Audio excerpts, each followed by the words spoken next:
Hey everyone, Blue Hour here. Today I want to talk about Zeke and a big lesson I'm learning about confidence in gear. In the first video, I mentioned that Zeke's drive was a bit low. I think it might be tied to the harness I'm using, even though this is a Y-front harness. And I want to touch on a little bit of the past with him. So, when I first got into bike joring with Zeke, he was the first one that I bike jored with. He had so much drive for it. He loved to do it. He pulled, and we would actually fly down the road. It was crazy. But then I had him next to another dog that had a little bit more drive than he did, and I feel like her tugging on him kind of shut him down a little bit and broke down his confidence. And I feel like a part of that is tied into this harness that I'm using. It is the recreational Y-front harness, and it's a great accurate harness for light duty, but as Zeke tries to pull harder or another dog pulls on him, it becomes more taxing on his body because of how the harness handles the weight.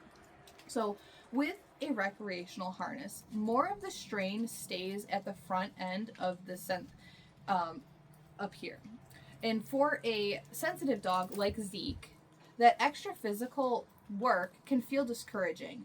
It's like trying to run a race in hiking boots. Well, while you can't do it, it's more exhausting to do it. So this harness is kind of, even though it is a pulling harness, it's meant for recreational use, not a stern, strict puller that wants to pull.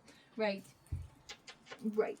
So, in the sense, he wants to pull, but the harness is putting a blocker on him and saying that, like, oh, we're going to pull this way when he wants to pull a certain way. And this harness just doesn't allow that. So it makes it a bit uncomfortable for him. And so what makes the part that's uncomfortable for him is the shoulder assembly. So a shoulder for a dog isn't a socket like ours. So with us, we have a collarbone that comes across. We have our shoulder socket.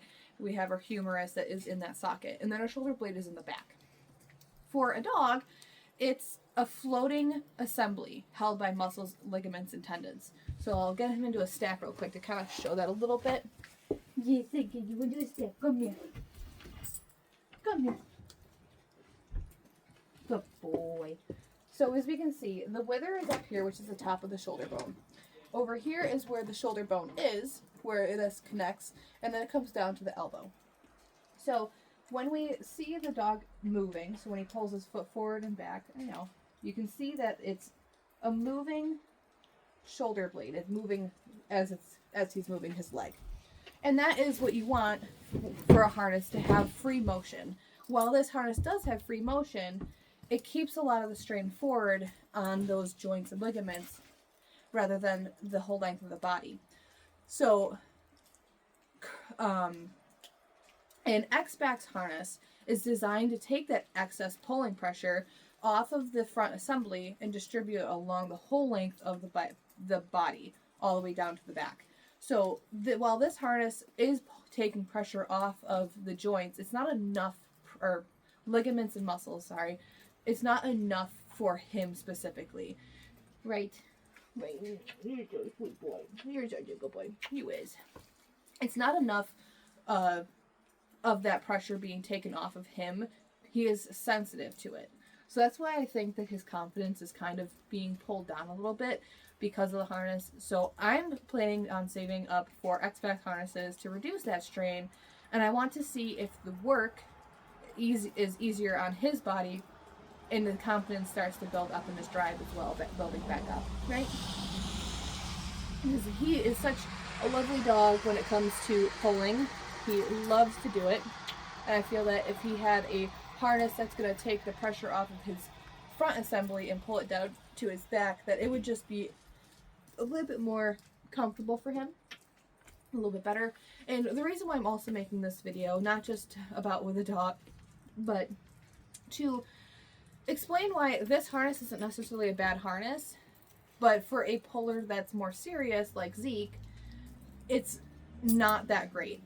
While you are getting into it, it might be a good option to use this harness, because that's what I did. When I first got into it, I didn't know if my dogs would have the drive to do it because they are pet quality, and I do have mentioned pet quality.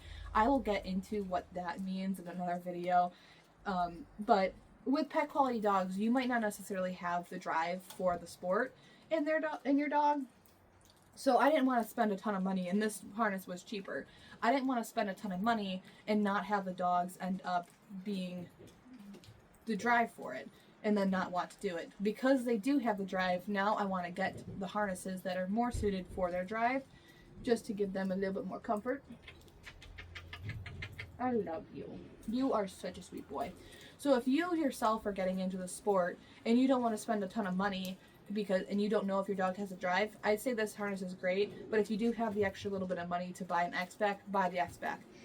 But I hope you guys have learned something. The whole purpose of this channel is to show education through experience and learning, and show that there is times where I struggle, and if you're in that little rut too of struggle, not to be discouraged, because everyone learns at their own pace and we will all eventually get there at one point.